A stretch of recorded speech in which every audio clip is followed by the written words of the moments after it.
I know, some folks consider it vintage. It's not old enough to be vintage for me. I haven't had a good Waldorf salad in weeks. How about you? There's an old curiosity shop. Every once in a while I go by there for the fond recollections that lie there in that old curiosity shop. Hi everyone, I'm Scott from the Old Curiosity Shop, and I'm back noticing that I have the same shirt on that I wore in my last video, but I promise you it has been properly laundered, but not ironed. Sorry. I don't iron after Easter. Okay, let's not waste any time. Let's go right to it. A lot of you already figured out what's up with that. Now, what's up with that is kind of a new fun thing I've been doing the last month or so, where I show you a mystery item and I say, what's up with that? But no Googling. I don't have anything against Google, but what I try to do is to train my mind to use Google as a last source. It's great to find some information, but you should always double check, triple check the information that you find on Google, because it's often misleading. Anyway, you guessed it, it's a piece of Heisey glass in the Empress pattern in the rare and much sought after and very expensive color called Alexandrite. And it was only made for a few years, I think 1930 to 35, something like that. It was very expensive when it was new. I almost blew a gasket when I saw this in the thrift shop. There are people who spend their whole lives collecting and they never find any of this. I think this is a little footed, could be a dessert bowl, berry bowl, or a sauce bowl. I think it's too small to be a mayonnaise. I don't really know how Heisey advertised it in terms of what it was used for, but the Empress pattern has the dolphin feet on most of the pieces. There's no Heisey H on this. Some of the pieces are marked on the back of the foot. You'll find the little H, but there's no mark on this, but no mistaking, that's what it is. And you'll notice the different colors that you get. This will go from azurite. Well, let's see. It'll go from sort of a lavender alexandrite color to purplish, pinkish. You'll even see hints of blue and sometimes ruby, depending on how you look at it. So a beautiful piece. I know a collector is going to love to have this. So it's very rare. It pays to study color. So you can spot it when you're in the thrift shops. These pieces are out there, and you can find them too. You have to just train your eye. Heisey was really, really good glass. All right, enough about that. Let's put this down. And now I'm going to tell you about some other things that are currently listed in the Old Curiosity Shop. I have sort of a starter set, gift set of Anchor Hocking Philby in sapphire blue. So you get a pie plate. You're familiar with this. You get a pie plate, a mixing bowl, and a small individual casserole with its lid. I have a second casserole, but I don't have a lid for it yet. So, okay, so this is all the Anchor Hocking Fire King. Philby was, I want to say mid-40s into the mid-50s. Don't quote me, because I'm probably wrong. Or just don't remember. This is something that I wouldn't normally buy and sell. I think they're a little on the newer side, which means 1960s or 70s. That's newer for me.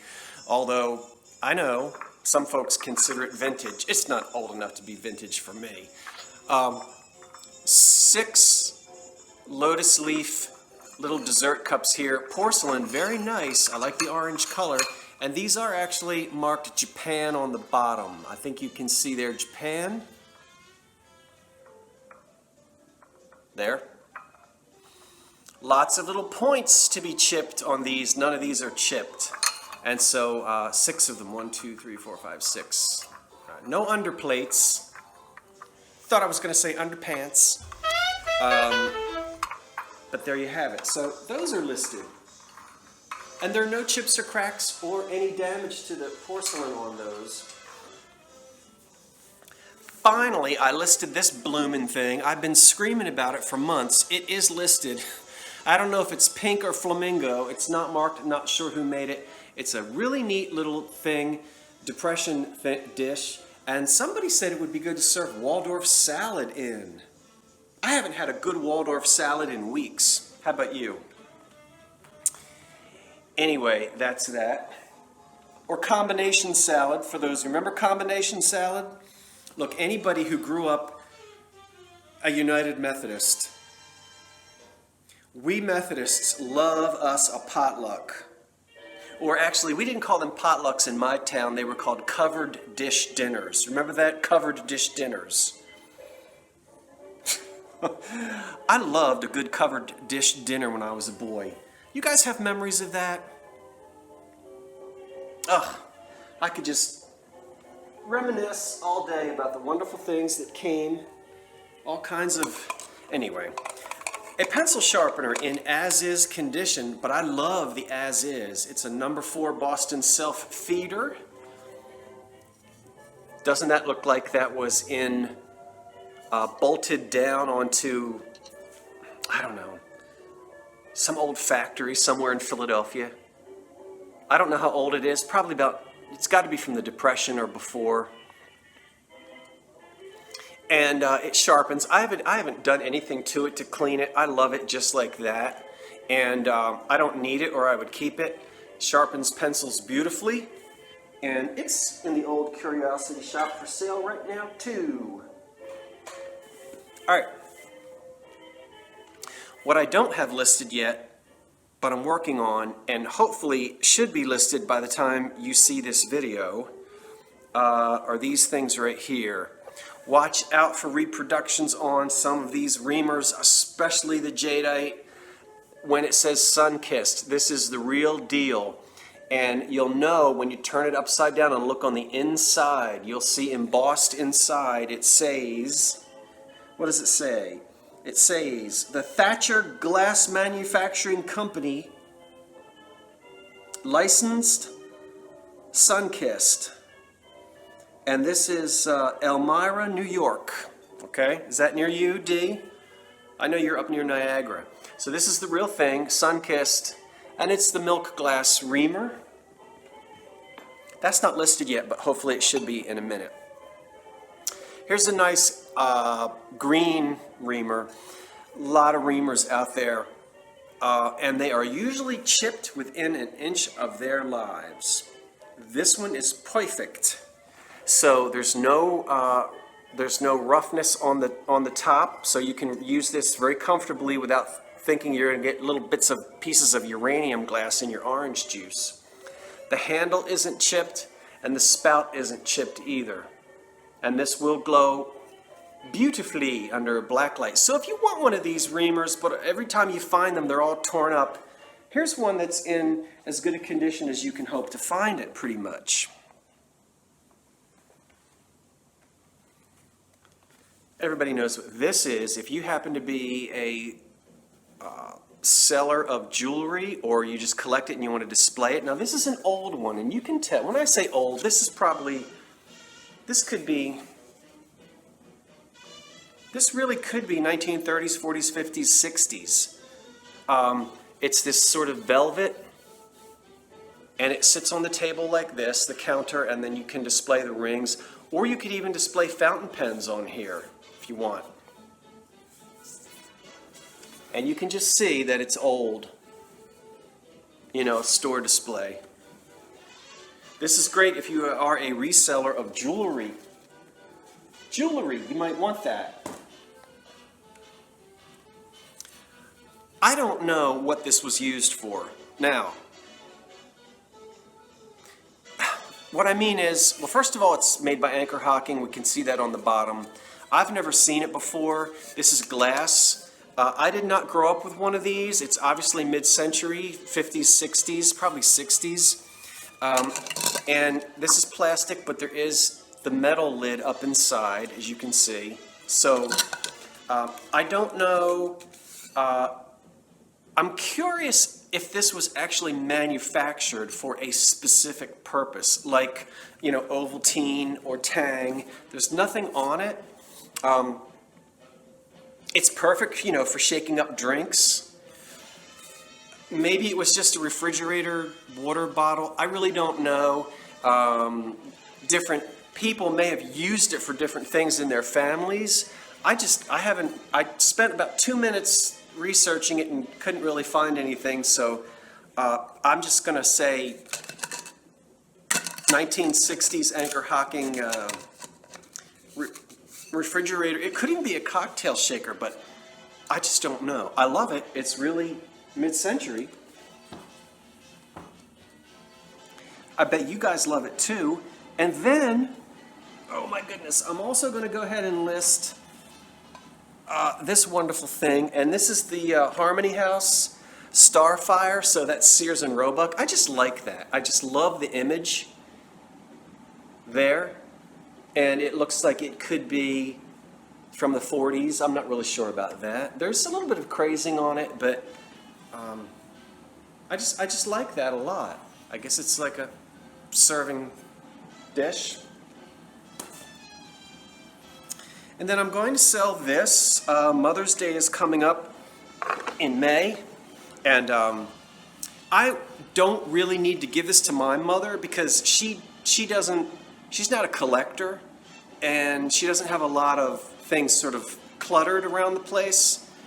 Her house is decorated sparsely, nicely, but she just doesn't have a lot of stuff. So this isn't something that I would necessarily give to her. But it says Mother. There's a poem on there. I'm not going to read it. I probably should. And then there's the print up top. And this is a metal frame with stippling on it. And this is going to date to the Depression era. Stippling was you saw stippling on floor lamps, bookends, picture frames, candlesticks made of wood. It was an easy and a cheap way to decorate items and give them some texture. So, 1930s, I love the green. And just a few lines. Mother, there is a chamber in the heart where dwells a shrine of wondrous art, an image of divine creation, beloved of man in every nation. And then it goes on and on. If you want to read the whole poem, you have to go to the auction site and you'll find it. But that's a cute thing for Mother. Now I'm going to show you a couple of things that aren't listed that I got recently, either at flea markets or, you know, I'm all around the place. This is going to, based upon the picture frame, this is going to date to the Depression. Now it is an original work, an original oil painting. I'll let you have a close-up of that frame. That's a typical late 20s, early 30s frame.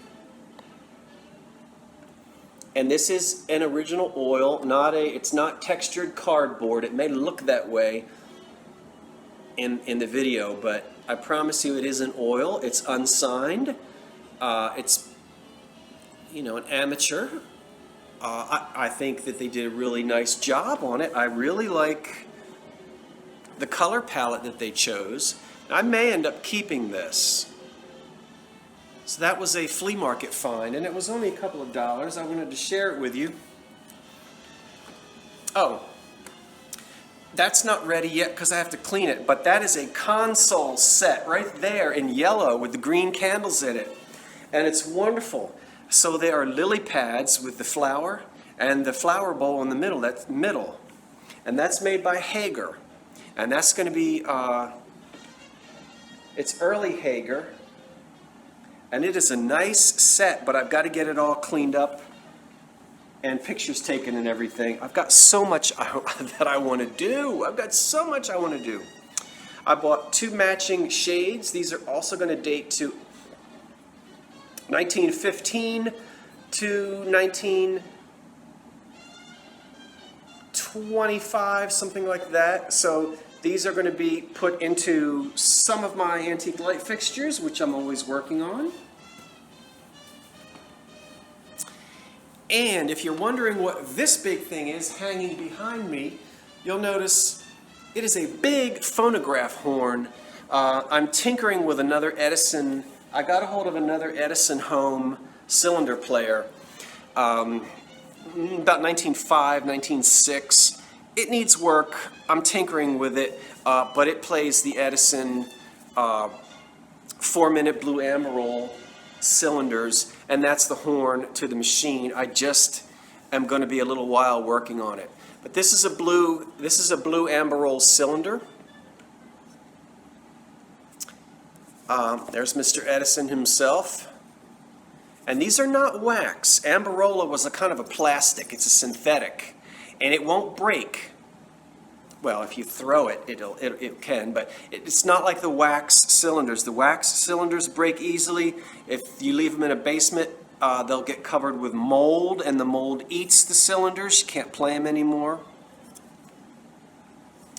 But these are somewhat indestructible. They were advertised as indestructible, but so Edison Amarol, and I'm going to get that machine up and running, and I'm going to be able to be playing that for you pretty soon, hopefully through that horn. And if you've watched me for a long time, you've seen some other cylinder players I've had in the past in my in the old Curiosity shop. And then I did pick up some more. This is reproduction cloth, silk covered, or actually rayon covered electric cord.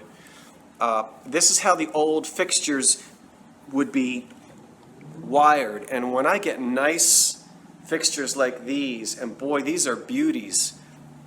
You might have already seen me show these. It's a lovely pair of vanity lamps with gilded. It's not ormolu, it's not bronze, it's just the bases are gilded metal, and then porcelain, and then polychromed. No, they're not polychromed, it's just green painted metal. And then these are my shades, so the shades won't be sold with the lamps. This is just, I keep these shades and I use them all the time for photography.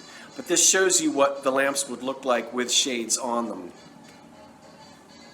So it is a matching pair, and they're nice lamps, very tall. It's a generous size lamp, as you can see. The porcelain is beautiful and in really good condition. So these, what I've got to do is rewire them, and when I get nice, really quality old lamps like this, I go the extra mile. I spend the money, and I put the good electrical cord on there. So these are going to look like $1 million when I'm done with them. So you'll have to give me some time, but these will be available soon. As you can see, I'm really getting better. I'm starting to really be able to use this thumb. I still have pain in it, but after a month, it's taken a month for me to get to this point. But I am improving, and so I can finally start to do some work with this hand and not just, have it dangling. I also want to say, and you can't see, but I promise you, right here on the floor, I have a stack. I've got cards and gifts and things that people sent, not only to tell me they were thinking about me when Salem died. Salem the cat, in case you don't know, my 20-year-old cat, had him for 20 years. He died last month. And the next day I fell and had some bad contusions on this hand and arm. And so, I had people send me reading material and old magazines and different things and cards. And someone sent me some medicine to put on my hand, which was wonderful, and like an ice pack type thing. I have not forgotten you at all. I just hesitated to start naming names because I didn't want to forget anybody or leave anybody out. I still may do that. I know you don't send cards so that you'll hear me say your name. You do it because you're great people and nice people. I just don't ever want to leave anybody out or just like accidentally not mention someone and have them feel badly. And I received so many things. I just didn't really take the opportunity to hold everything up and thank everybody, but thank you so much. I'm doing really, really well, and I hope you are too. Okay, I think that's it for now. I go fast. This is 21 minutes into this video, or 19 minutes, so it's time to wrap it up. I'm Scott from the Old Curiosity Shop saying thanks for watching, and so long for now.